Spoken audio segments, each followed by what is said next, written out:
In this episode, you will discover the amazing yet simple truths behind how you can easily thrive right now in your second act career. Welcome to the Midlife Reinvention Podcast, a podcast helping women in career and life transitions achieve clarity on their next steps so they can transform uncertainty into an energizing next chapter. I'm your host, Kavita Ahuja, and the founder of It's My Time Now Coaching. If you're wondering what's next in your career or life, you are in the right place. Through solo and guest episodes, you'll gain practical tips, tools, and inspiration to help you uncover blocks, gain confidence, and be, do, and have what you want. I rediscovered myself after the age of 50, and I know you can too. It's my time now to help you do just that. I'm so excited you're here. Let's dive in.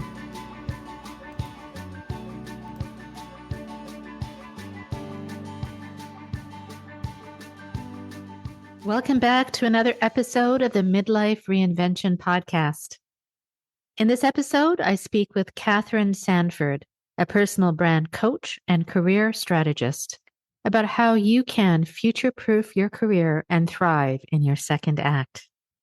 In this episode, you will discover how to figure out what's next and overcome the fear of starting new, learn concrete strategies to build a personal brand that positions you as unapologetic and unstoppable in your career, and uncover the tools to future-proof your career and stay relevant no matter your stage in life. And don't forget to stay till the end for the key takeaways and a very special offer from me to help you start 2025 with confidence in your career transition. Welcome to the Midlife Reinvention Podcast, a career and life transitions podcast. If you're asking yourself, what's next? You are in the right place. This week, I'm thrilled to have on the show Catherine Sanford. Catherine is a dynamic personal brand coach and career strategist dedicated to helping midlife women reinvent themselves with clarity and confidence. Catherine specializes in guiding professional women 40 plus to redefine their values, stand out with a powerful personal brand, and future-proof their careers.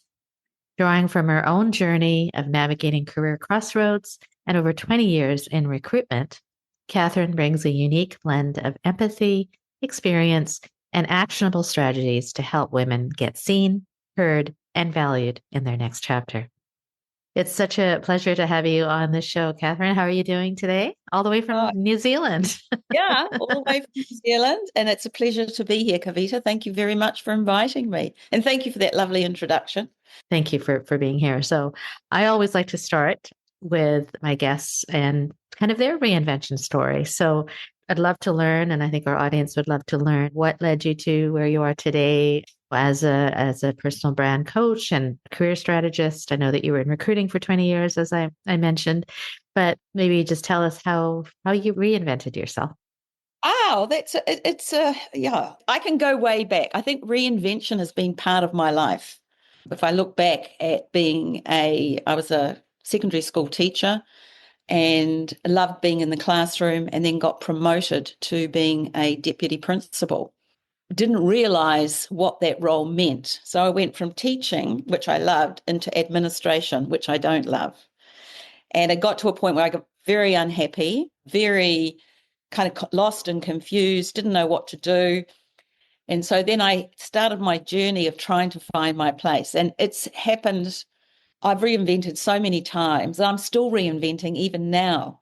So, the reinvention, people say it happens once. No, it doesn't. No. I think from my experience, it's each decade of your life for us as women, our priorities change, our situations change. So when I was 20 and teaching, it was great. I enjoyed it. And then I had to look at, where do I want to go? Well, I thought, okay, that's where I want to go into leadership. But I didn't really look at what leadership meant for me. Was that the best way for me to go? Because leadership was very different to what I perceived it to be. So the Right. things that I loved to do, I lost. And so therefore, when I got into those roles, it's not that I couldn't do them. It's just that they weren't for me. They were my, yeah, anti-thing, the things I couldn't do or didn't enjoy doing. Mm-hmm. And so I've been through many, many reinventions. As I said, I'm going through another one now. We're left recruitment and into coaching for different Mm-hmm. reasons, because I've reached an age now where I've got grandchildren. My children live overseas. I want to be there. So recruitment won't allow me. So I've got to reset and reinvent again.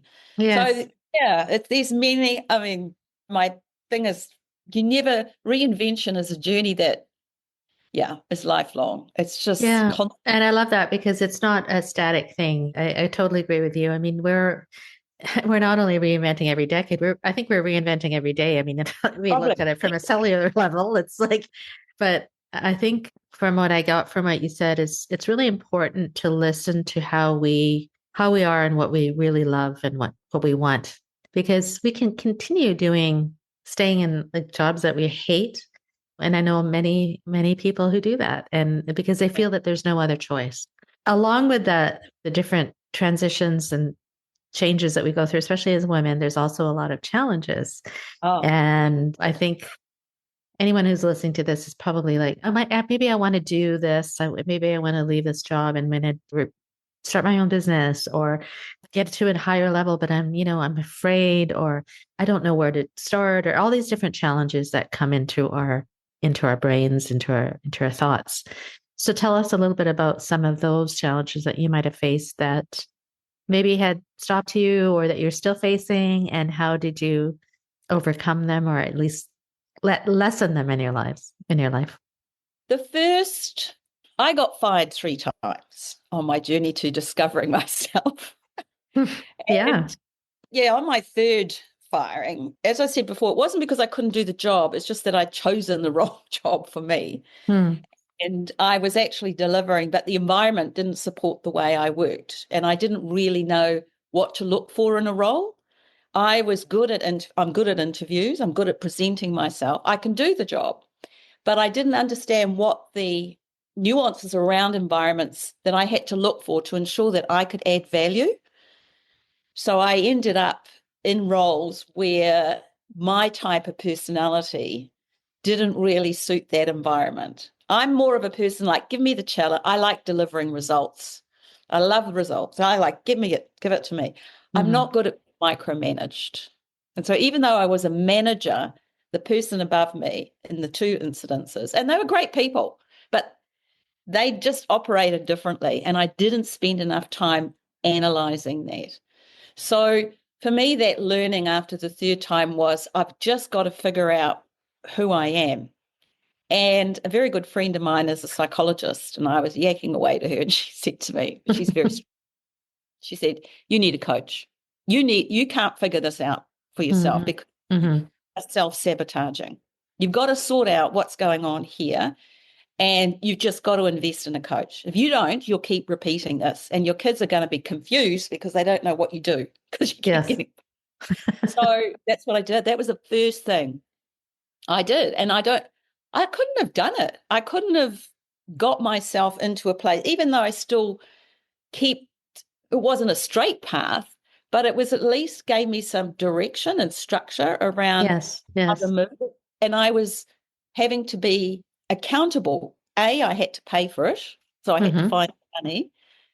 And B, I was accountable to my family, to myself, and to the coach. So I had to make the changes because I could see that I had no other option. Yes. And I could read all the books, but I'm very good, and I still have to work really hard on that. I can convince myself that I don't really need it. Oh, I I can think we read the all book can. and go, Yes. yeah, and I Yes. read the book and I say, oh, that's good, but I Yeah. don't actually take action on it Right. because I love learning, but for myself, the same story. I'm very good at coaching, but when I do it myself, I was like, that's why I've really, for me, the first thing ever, and I still have a coach. I think that's, you need that guiding principle, Mm-hmm. that guiding Mm-hmm. kind of structure. So that's Yes. probably the biggest thing I ever did to help Mm. me move. Right. Yes. Yeah, that's so true because I love when you said that you needed to figure out who you were, and in those three environments that didn't align with who you are, then there it's just not going to work, right? And so you're right. You've probably heard me talk about finding your ikigai or your reason for Yes. being, and it is about what are you really good at? What do you really love to do? What are you really valuing? And also another part of that is what does the world need and what is the environment that you want to be in, and it has to be an environment where we thrive, Yep. and that we can cultivate our all of those things, right? And if it's not, then it's not our fault, and it's nobody's fault really. It's just that there's a That's just it. mismatch, right? Yeah, So yeah, absolutely. you're right. I think that often finding a coach is really important, and I'm glad that you did that, and I did that too as I was transitioning, because yes, you can do it yourself, but often we talk ourselves out of it, or we just like, you have Yes. that accountability partner, you have somebody that you have to come to and say, yeah, I did this, and and be vulnerable too. I think for me to kind of get more sense of myself Hmm. and into listening to the thing she said to me was like, you're feeding your intuition, which is your guiding light, the wrong information. So you got to Hmm. sort out the information, the right information to send it so that it can guide you towards making the next step. So Catherine, you speak about something called the comparison trap, Yes. right? And this can hold many women back. Well, it can hold anybody back, but especially women. And so tell us a little bit what you mean by that, and what happens actually as a result of us constantly comparing ourselves to others or even to our previous selves. Tell us a little bit about that and why it's important. I think why it's important, and this is from my own experience as well, but I've also interviewing many women over the years. This has been one of the most powerful themes that have come through for women and how they feel, is particularly when they're looking at coping with being a wife, a mother, a sister, a friend, and also having a career. And they tend to look at those who are in those positions, the higher positions, and say, that's what I want. But they really don't understand what that means. Mm-hmm. And and if they're not getting there, then it becomes like it's all my fault. And I have had done this too, because I remember very, very clearly when I was interviewed for a role, and it was quite a significant role. And then I had another opportunity, which is starting in recruitment, actually, where this Michael had come to me and said, look, I want you to set up an office. I want you to set up this recruitment office in Auckland. I'll just let you go. You just deliver. That's all I want. But I can't pay you big dollars, right? But if you make big dollar, you can have them. So I was like, oh, yeah. And then I went to this other interview, and it was like, here's the role, this is the six-figure salary, here, da, da, da. And then they started talking about strategy meetings, blue sky, and it's like, and I was just like, oh no. And I kept looking out the window thinking, oh yeah, no, I can't do it. Can't do Mm-hmm. it. So then I had to go back to my husband and go, that is not happening, but this has. However, I wouldn't have been able to do that if wasn't clear about what I wanted, and if I hadn't had my intuition telling me, feeding me this Mm-hmm. information. And I know that if I hadn't done, I would have compared it. I would have taken that job because it was success. And the women interviewing me were great, and they were flying all over the world. That success, in my view. But later on, I found that wasn't so. But my Right. comparison of what success Perception. was Yeah. like, perception Yeah. was that was it. And so when I interview many women, they are struggling with defining who they are. And in order to get there, they compare it to what they perceive success looks like. And with Instagram and social media and LinkedIn, you see all this content and you think, oh, woman's very successful. That's who I want to be. Hmm. And it's figure out who you want to be and Yeah. what success means to you.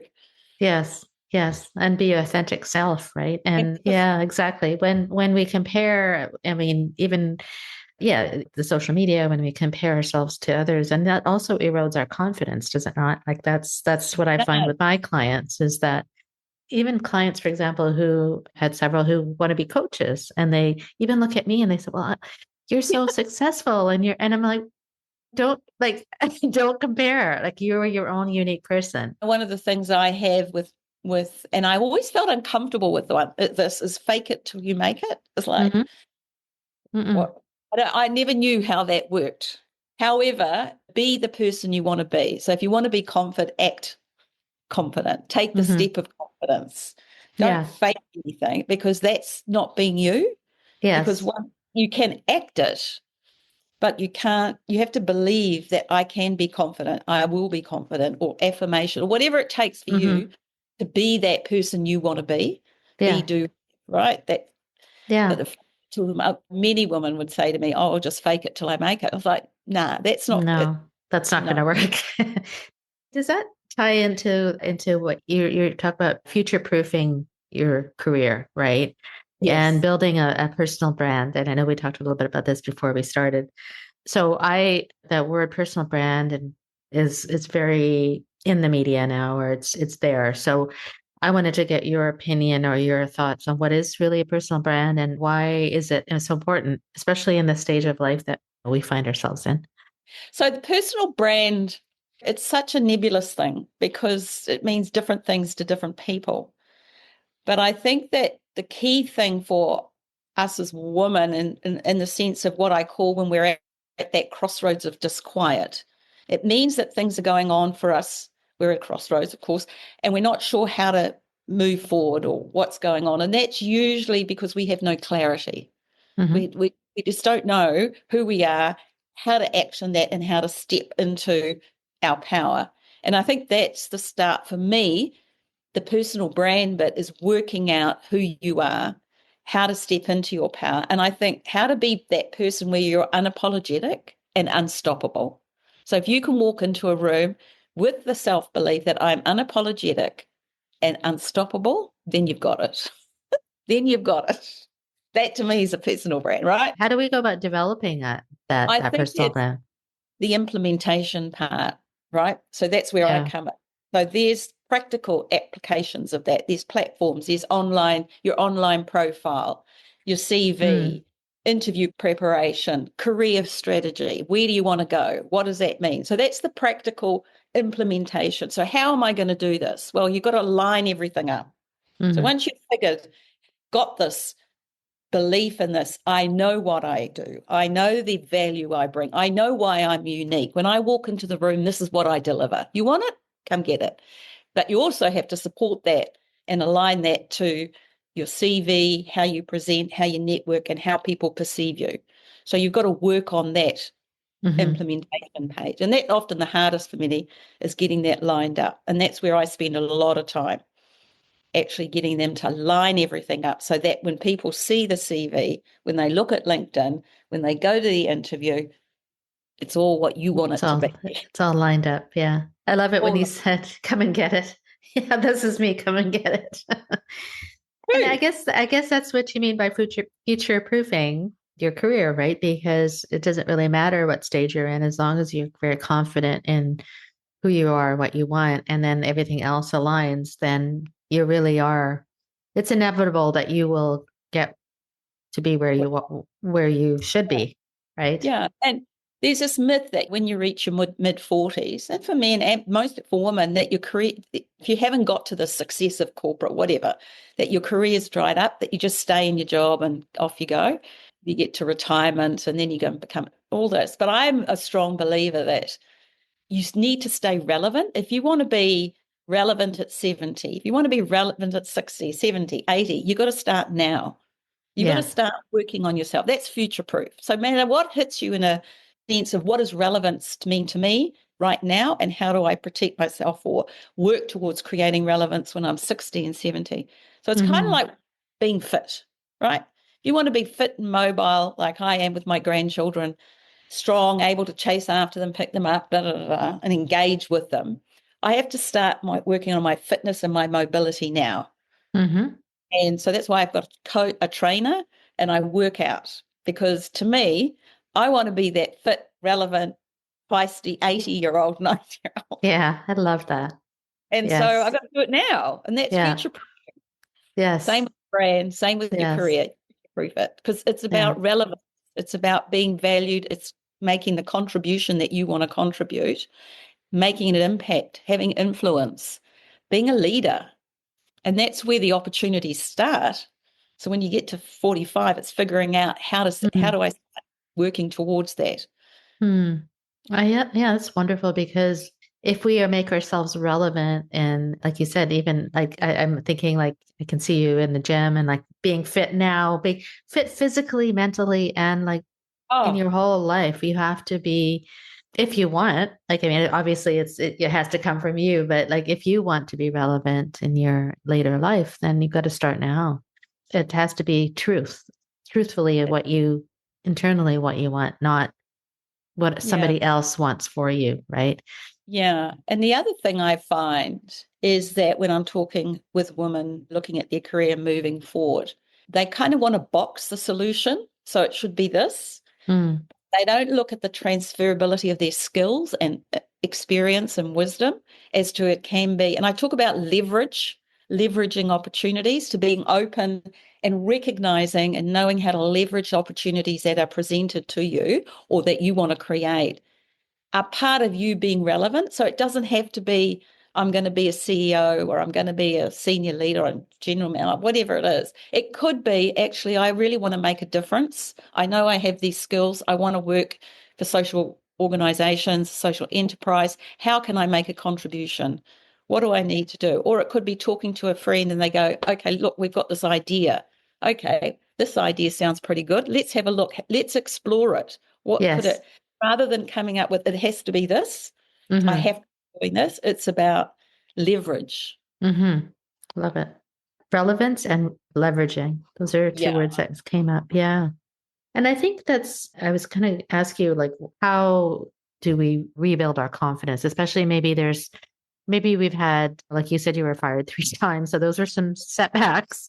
We could be, we could have been laid off. Maybe we've been in a career for a long time that we just no longer can do anymore. So those are setbacks, right? So I would imagine all these things that we just talked about will help you rebuild your confidence. But is there what are some other strategies we can do to build our confidence and especially as we're stepping into the next thing or the next stage of life?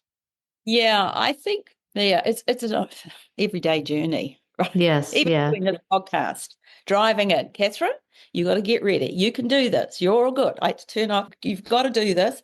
You have a lot to offer. What are you going to? You need to add talking to myself, Yes. driving it. Yeah. That's building my confidence for this, right? It's Yes. just Yes. rock on up and sit Yes. here. Okay, I'm Yeah. ready. Many people think I do, but I don't because it's about still have to work on my confidence because I have to be present. And if I'm Yes. not present in this conversation and I'm thinking about, oh, I can't do this, or I shouldn't, oh, what have I said the wrong thing? Then Or it's what are what are people people going to going to think if think? I say this? Yes. The wrong Yes. thing or Yes. I look all right. So Yeah. you've got to be I call it setting the agenda. So for any time that you feel that you need that boost or you're not feeling, I talk to myself, affirmations, focus, deep Mm-hmm. practice breathing, do box breathing, whatever it takes for me to get, okay, yeah, I'm ready. I can do this. Mm-hmm. And the other question I say is like, who's going to die? Anybody going to die here? No. So that's I my love it. way. So Yeah. I set an agenda. So if I walk in, if I have to do something where I'm public speaking, get ready. I had this Mm. terrible situation happen where I was doing this huge talk in front of like 300 or 400 auditors, like, you know what auditors are like, right? Mm-hmm. Mm-hmm. I got there early and they mic'd me up and then I really needed to go to the toilet. So I went to the toilet Oh, and I'm oh, oh, standing oh, with your microphone in the on? mirror and there's the microphone, right? And there's a green light. And I'm talking to myself like, you can, I'm swear, I'm like, boom, boom, you can do that. Yes, you are. And then I look down like, oh my Oh God, my I'm going to God. die. I'm going to, how do I get out of here? I'll just run. This is what I think I'll just leave. Oh my I'm like, God. That's a I've got the mic. great story. I've got the mic.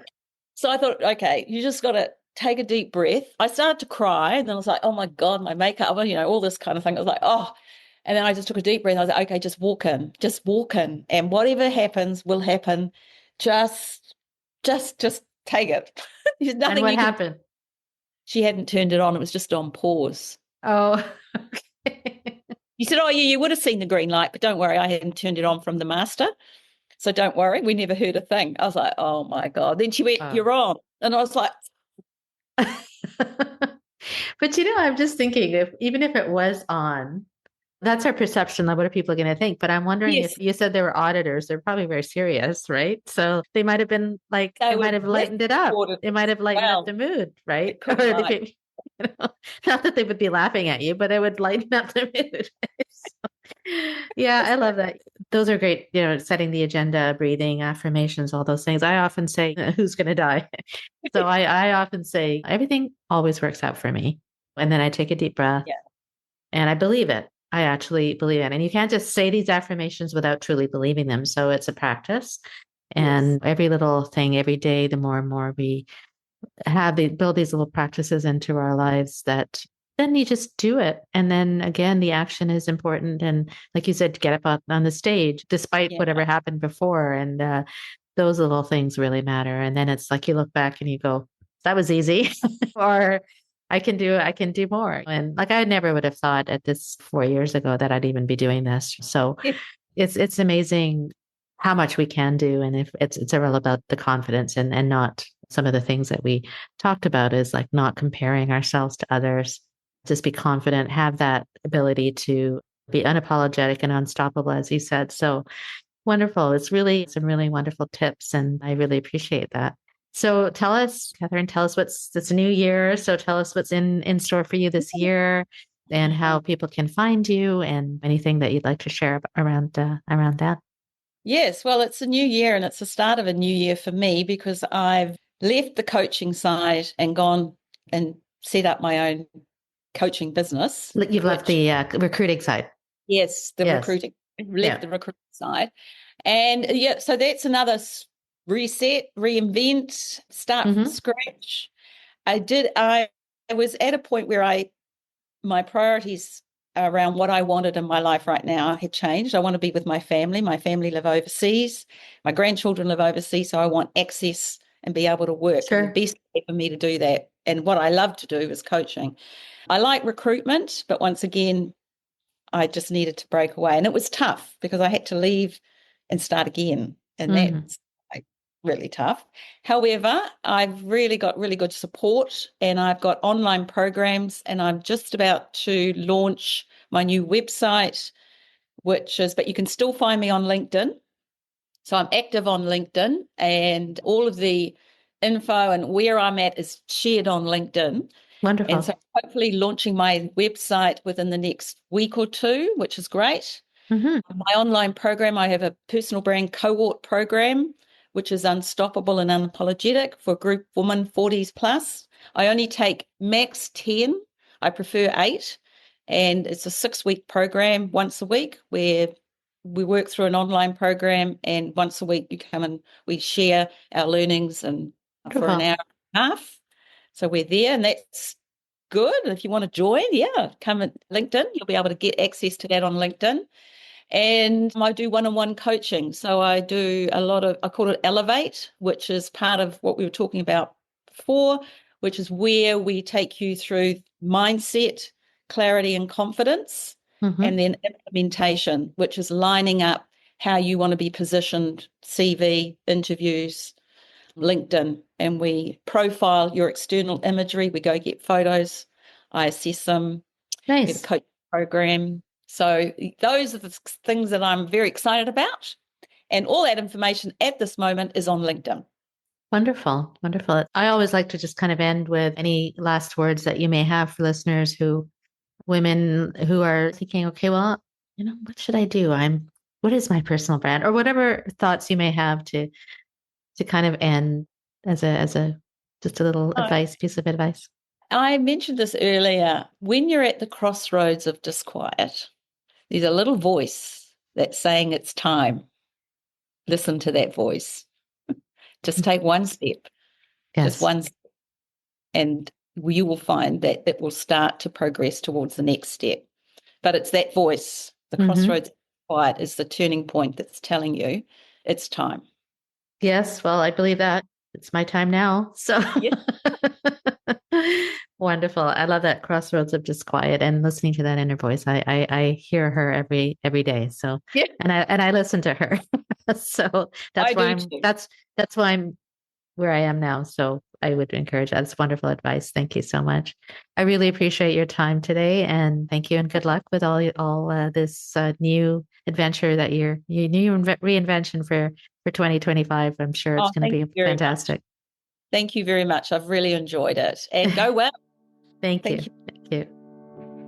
As we wrap up this insightful discussion with Catherine Sanford, let's reflect on the key takeaways. We explored the importance of understanding and developing your personal brand, the pitfalls of the comparison trap, and actionable strategies to rebuild your confidence during transitions. Remember, my friend, reinvention is a continuous journey, and celebrating your unique strengths is crucial to future-proofing your career. If you're ready to take the next step in your reinvention journey, I have a very special offer for you today. I have a few spots open in my updated coaching program, It's My Time Now, for 2025. And until January 31st only, I'm offering a special 20% discount for you. This is only valid until the end of the month, and all you have to do is book a complimentary breakthrough conversation with me. There is no obligation, of course, to move forward with me, but if you do, you're entitled to 20% off my services. I want this year to be the best year you can finally say to yourself, yes. And I would love to help you in any way possible. Simply email me at kavita@itsmytimenowcoaching.com. That's kavita@itsmytimenowcoaching.com. And let's have a conversation about where you are at now and where you'd like to be for 2025 and beyond. Remember, it's your time now, so stay well and stay safe until next time.